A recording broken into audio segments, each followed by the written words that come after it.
আসসালামু আলাইকুম। সবাই কেমন আছেন? আশা করছি সকলেই ভালো আছেন। আলহামদুলিল্লাহ, আল্লাহর রহমতে আমিও ভালো আছি। আরও একটি নতুন ভিডিও দেখার জন্য আপনাদের সবাইকে আমন্ত্রণ। আশা করছি আজকের ভিডিওটি আপনাদের কাছে ভালো লাগবে। শুরুতে অনুরোধ করব একটি লাইক দিয়ে ভিডিওটি দেখা কন্টিনিউ করবেন। ওয়েলকাম টু মাই চ্যানেল আদরিনীর ডায়েরি অ্যান্ড ব্লগ। এই তো আজকের ভিডিওটা না সকাল থেকে শুরু করিনি, আজকের ভিডিওটা শুরু করেছি বিকেল থেকে। বিকেলবেলা আপনাদের ভাইয়া কিছু বাজার করে দিয়ে গিয়েছিল, মানে মাছ আর কিছু সবজি আর কি। তো ওগুলো আর কি আমি সব কিছু গুছিয়ে নিচ্ছিলাম, আর মাছটাও এখানে পরিষ্কার করে নিচ্ছিলাম। মাছটা যেহেতু বাজার থেকে কেটে আনা, তো আমি শুধু পরিষ্কার করে নিলাম। আর ভিডিওতে না সব কিছু তো দেখানো যায় না, কারণ দেখা যাচ্ছে মাছের যে নোংরা পানিটা আছে এটা আর কি ইউটিউব স্প্যাম হিসেবে ধরে নেয়, এজন্যই না আমি সেভাবে আর কি ভিডিও করতে পারি না। আর এখানে আর কি কিছু সবজি এনেছিল, কাঁচা সবজি, এগুলো আর কি গুছিয়ে নিচ্ছিলাম। আর আমাদের যেহেতু ছোট্ট সংসার, আমরা দুইজন মানুষ, তাই আমরা কখনো না কাঁচা সবজিগুলো অনেকগুলো করে একসাথে বাজার করি না। অনেকে দেখা যাচ্ছে এক মাসের বাজার একসঙ্গে করে রাখে, কিন্তু আমরা সেরকম মোটেও করি না। কারণ কখনো কখনো না আমার এরকম হয়, আমার একদমই রান্না করতে ইচ্ছা হয় না, তখন আমি রান্না করি না। আর সে কারণে আর কি সবজিগুলো যা থাকে তা সব নষ্ট হয়ে যায়। এজন্য আর কি অল্প অল্প করেই না বাজার করা হয় কাঁচা সবজিগুলো। এই তো এখানে আপনাদের ভাইয়া কিছু খেজুর নিয়ে এসেছিল, এগুলো আমি আর কি সব কিছু গুছিয়ে নিচ্ছিলাম। আর এটা হচ্ছে চিয়া সিডের সঙ্গে সাদা সাদা যেটা থাকে, এটা কি ওইটা আর কি রিফিল করে নিচ্ছিলাম। আর কিছু কাঠবাদাম, তো সব কিছু গুছিয়ে নেওয়ার পরে সন্ধ্যাবেলায় আর কি এই তো আমি এখানে পাস্তা রান্না করতে এসেছি। সন্ধ্যায় মনে হলো যে একটু নাস্তা করি, যেহেতু রাত্রে খাবারটা খেতে খেতে অনেক রাত হয়ে যায়, সেই কারণে আর কি আমি এখানে কিছু পাস্তা রান্না করে নিচ্ছিলাম। আর ডিম দিয়েই রান্না করছিলাম, আমার খুব বেশি ঝামেলা করে এখন আর রান্না করতে ইচ্ছে করে না। আর আমি যেহেতু পাস্তাটা অনেক আগে সেদ্ধ করে রেখেছিলাম, যে কারণে আর কি পাস্তা একটা আরেকটার সঙ্গে এরকম আঠালোভাবে লেগে গিয়েছে। তো অনেক কষ্টে আর কি এটা জট ছড়িয়েছি বলতে পারেন। তো এখানে আমি আবার একটু টমেটো সস দিয়ে দিলাম, আর অবশ্যই ম্যাগি মশলা দিয়েছিলাম, পাস্তার যে মশলাটা থাকে ওটা দিয়েছিলাম। কিন্তু এগুলো না একদম স্কিপ হয়ে গিয়েছে। আর যেহেতু আমি ভিডিওটা একটু ছোট করেই দিই, অনেক বড় করে দিতে পারি না, আমি ছোট ছোট করেই ভিডিও দিই, সে কারণে না আমি মন মতো না ভিডিও দিতে পারি না। দেখা যাচ্ছে কাটকুট করে প্রায় সবগুলোই কেটে ফেলে দিতে হয় ভিডিওগুলো। তো যাই হোক, এখানে আমি মালটার জুস বানিয়ে নিচ্ছিলাম, এজন্য মালটাটাও কেটে নিচ্ছিলাম। আর একটা কথা, আমার না প্রচুর ঠান্ডা লেগেছে, অনেক ঠান্ডা লেগেছে। আমার ভয়েস শুনে হয়তো বুঝতে পারছেন আমার শীতের কয়টা দিন এরকমই যাবে, দেখা যাচ্ছে একদিন ভালো আরেকদিন খারাপ, আমি এইভাবে আর কি আমার দিন যায় শীতের সময়গুলো।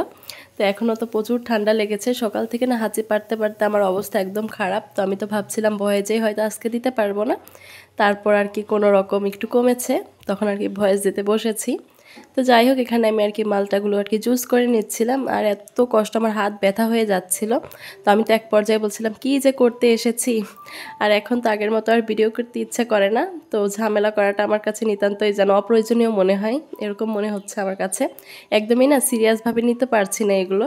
দেখা যাচ্ছে আগে খুব মন দিয়ে ভিডিও করতাম, কিন্তু এখন না আর একদমই ইচ্ছে করছে না, মনে হচ্ছে এটার মধ্যে আমি সিরিয়াস হতে পারছি না একদমই। তো কী করতে পারি, আমাকে একটু আইডিয়া দেন তো, আমি কীভাবে সিরিয়াস হবো এটার মধ্যে।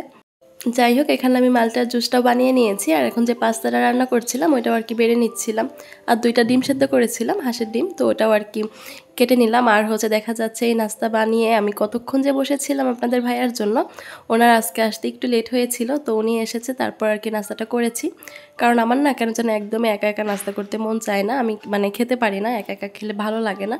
তো উনি এসেছে, তারপর নাস্তা করে আর কি এই যে রাত্রে রান্নায় এসেছি। এখানে আমি রান্না করার জন্য সব কিছু রেডি করে নিয়েছি। আর এই যে ফুলকপিটা আমি লবণ পানিতে ভিজিয়ে রেখেছি, যেন ভেতরে কোনো ময়লা থাকলে বেরিয়ে আসে, অনেক পরিমাণে ময়লা বেরও হয়েছে। তো যাই হোক, এটা আমি আরও ভালো করে ধুয়ে নিব। আর এখানে হলুদ মরিচ দিয়ে আর কি মাছটাকে ভেজে নিব। আমি সিম, আলু আর ফুলকপি দিয়ে মাছটাকে রান্না করব। আর এখানে লাউ চিংড়ি রান্না করব। লাউ চিংড়ি রান্না করার জন্য না আমি লাউটা অফ ক্যামেরাতেই সেদ্ধ করে নিয়েছি। আর এখানে মাছটাকেও আমি এখন ভেজে নিব খুব ভালো করে।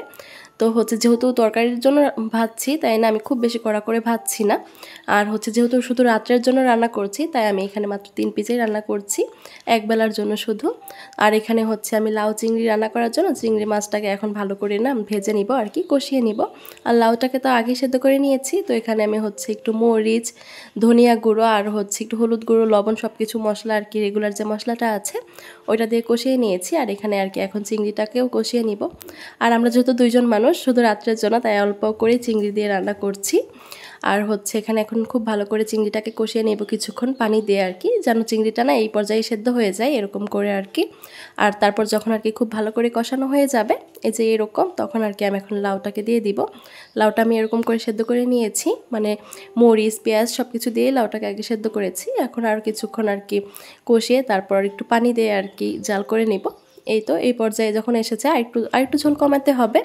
আর আমি তো রেসিপি ভিডিও দিচ্ছি না, আমি যেভাবে বলছি মনে হচ্ছে যে আমি শেখাচ্ছি আপনাদের, তা না। মানে কি ভিডিও করব বলেন তো, এতটুকু তো করতেই হবে। আর যেহেতু ভিডিও কেটে কুটে একদম ছোট করে ফেলি, দেখা যাচ্ছে আরেকটু বড় করে ভিডিও দিলে হয়তো মন মতো ভিডিও দিতে পারতাম, কিন্তু বড় ভিডিও না দিতে পারছি না, যেহেতু আমার চ্যানেলটা একদমই নতুন। সে কারণে আমি হচ্ছে ছোট ছোট করেই ভিডিও দিচ্ছি। তো আমার সব কিছু রান্নাবান্না শেষ, এখন আমি সব কিছু বেড়ে নিচ্ছি। এখানে লাউ চিংড়িটাও রান্না হয়ে গিয়েছে, আর এখানে তো রুই মাছ রান্না করে নিয়েছি। এই তো আর হচ্ছে কি, এখানে শশা কেটে নিলাম। যেভাবে ভিডিও করছি কিছু না মনে আসছে না, মানে সব ভুলে গিয়েছি, অথচ কালকে রাত্রের ভিডিও এটা, কিন্তু আমি কিছুই যেন মনে করতে পারছি না। আমি একটা করে দেখছি আর একটা করে বলছি। যাই হোক, আজকের ভিডিওটা না আর খুব বেশি বড় করছি না, দেখা যাচ্ছে এমনিতে অনেক বড় ভিডিও হয়ে গিয়েছে, প্রায় 6 মিনিট হয়ে গিয়েছে, তো আর বেশি বড় করব না। এই পর্যন্তই, আল্লাহ হাফেজ।